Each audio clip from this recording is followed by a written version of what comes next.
नमस्कार लाडक्या बहिणींनो, स्वागत आहे तुमचं आपल्या लाडक्या क्रिएटिव्ह मराठी या चॅनलमध्ये। तर पहा, लाडक्या बहिणींसाठी खूप महत्त्वाचे अपडेट आलेले आहे। या ठिकाणी KYC केली तरी या लाडक्या बहिणींना जे आहेत ते लाडकी बहीण योजनेचा जो हप्ता आहे तो भेटणार नाही। नक्की या मागचं कारण काय आहे ते आपण या ठिकाणी सविस्तर जाणून घेण्याचा प्रयत्न करणार आहोत।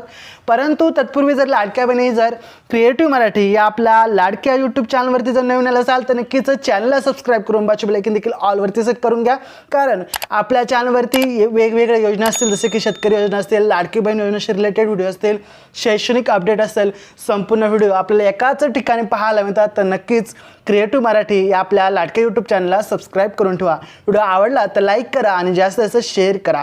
तर चला, कोणताही वेळ वाया न घालवता आजच्या व्हिडिओला सुरू करूयात, कारण खूप महत्त्वाचे अपडेट या ठिकाणी आलेले आहे। पहा, KYC केली तरीही या लाडक्या बहिणींना मिळणार नाही 1500 रुपये।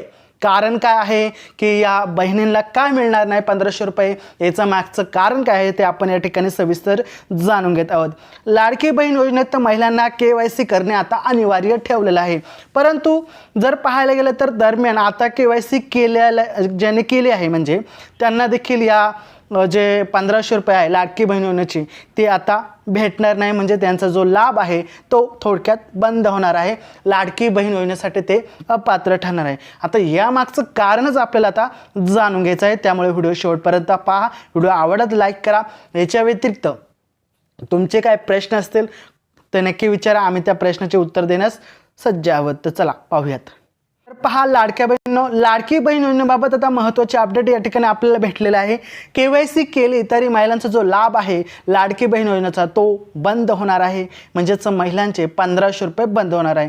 आता 1500 रुपये बंद होण्याचे कारण काय आहे ते आपण या ठिकाणी जाणून घेत आहोत। महाराष्ट्र सरकारची लाडकी बहीण योजना आता खूप म्हणजे खूप लोकप्रिय झालेली आहे। आतापर्यंत जर पाहायला गेलं तर सर्वात यशस्वी योजना ही माझी मुख्यमंत्री लाडकी बहीण योजना ही आहे आणि या योजनेत तब्बल 2.5 कोटी महिलांना लाभ घेतलेला आहे।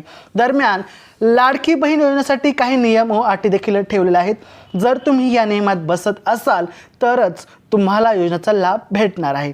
परंतु आता बरेच लाडकी बहीण योजनेचे जे लाभार्थी आहेत ते काय करत असतात की त्यांचं जे या क्रायटेरिया या नियम व अटी आहेत या अटीमध्ये बसत नसतानाही त्यांनी लाडकी बहीण योजनेची जी KYC आहे ती केलेली आहे। म्हणून या ठिकाणी जे शासकीय कामात असतील, ज्यांचे उत्पन्न हे 2.5 लाखापेक्षा जास्त असेल, ज्यांच्या नावावरती 4 चाकी वाहन असेल किंवा इतर ज्या काय अटी असतील आणि त्यांनी देखील यामध्ये लाडकी बहीण योजनेची जी eKYC आहे ती केलेली आहे। मग याच्यामध्ये काय भेटणार, आता त्यांना या योजनेचा लाभ भेटणार नाही। जरी KYC केली तरी लाभ भेटणार नाही, असं सरळ आणि सोप्या भाषेमध्ये या ठिकाणी सांगण्याचा प्रयत्न केला आहे। या योजनेत KYC करणे अनिवार्य केलेलं आहे। कोणत्या महिलांना? ज्या पात्र महिला आहेत लाडकी बहीण योजनेसाठी त्यांना। दरम्यान KYC न केलेल्या महिलांचे लाभ बंद होणार आहे, हे देखील लक्षात घ्यायचं आहे। त्यामुळे KYC खूप महत्त्वाचे आहे। त्यासोबत जर पाहायला गेलं तर KYC केलेल्या काही महिलांचे लाभ देखील बंद केले जाणार आहे। म्हणजे ज्यांनी KYC केली त्यांचे देखील लाभ बंद केले जाणार आहे। याचं मागचं देखील आपण कारण जाणून घेऊयात। तर पहा, KYC केली तरी महिलांचा लाभ बंद। लाडकी बहीण योजनेत अनेक पात्र लाभार्थी महिलांनी KYC करणे अनिवार्य आहे। त्यामुळे याची शेवटची तारीख 31 डिसेंबर 2025 होती।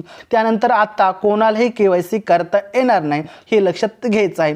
या योजनेत KYC केले तरीही काही महिलांचा लाभ बंद केला जाऊ शकतो। लाडक्या बहिणींचे 1500 रुपये बंद होणार। कारण काय? या ठिकाणी पहा, लाडकी बहीण योजनेत KYC द्वारे महिलांच्या अर्जाची स्थिती किंवा माहितीची पडताळणी केली जाणार आहे। यातून ज्या महिला अपात्र ठरतील त्यांचा लाभ बंद केला जाईल। म्हणजे आता तुम्ही जी eKYC करणार आहात आणि त्या eKYC मध्ये तुमचे जे कागदपत्र आहे ते पडताळणी झाल्यानंतर तुम्हाला या ठिकाणी तुम्ही त्या योजनेत जर पात्र नसाल तर तुम्हाला या ठिकाणी अपात्र केलं जाईल आणि तुम्ही या योजनेतून बाहेर पडाल, म्हणजेच तुम्ही योजनेसाठी अपात्र ठराल, तुम्हाला पैसे भेटणार नाहीत आणि तुमचा जो लाभ आहे तो बंद होणार आहे। तर या KYC द्वारे महिलांच्या व त्यांच्या वडिलांची किंवा पतीच्या उत्पन्नाची पडताळणी केली जाणार आहे। यातून ज्या महिलांचे उत्पन्न हे 2.5 लाखांपेक्षा जास्त आहे त्यांचा लाभ बंद होईल। याच्यासोबत ज्या महिला वयोमर्यादा असेल त्यात बसत नसतील त्यांचा देखील या ठिकाणी लाभ भेटणार आहे. आता ही वयोमर्यादा काय होती हे देखील आपण थोडक्यात पाहूयात. तर पहा, वयोमर्यादा अशी होती 21 ते 65 वयोगटापर्यंत ही लाडकी बहीण योजना आहे आणि या योजनेच्या पलीकडे जर वय असेल तर तुम्ही या योजनेसाठी अपात्र ठराल. आता पहा, तुम्हाला कोणते प्रश्न पडले आहेत तुम्ही नक्की आम्हाला विचारा कॉमेंटमध्ये, आम्ही तुमचे प्रश्नाचे उत्तर देऊ. तर चला भेटूया पुढच्या व्हिडिओमध्ये. तोपर्यंत काळजी घ्या. जय महाराष्ट्र. वंदे मातरम.